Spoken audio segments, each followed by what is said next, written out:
Hi everyone. Follow the steps how to download Zoom application for Jazan University platform. Open google.com and search out Zoom. Select the Zoom meetings and on top right corner click on sign in. Scroll down the page and select sign in with SSO.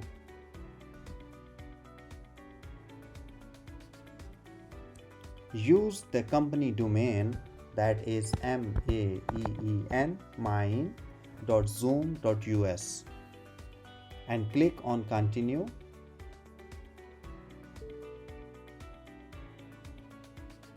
Here you need to click on allow me to pick from a list.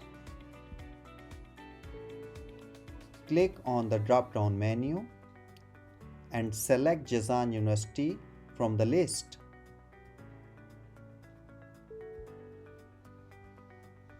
And hit the button continue. That's all the configuration been done. Now you need to log in with Jazan University user ID and password. Thanks for watching.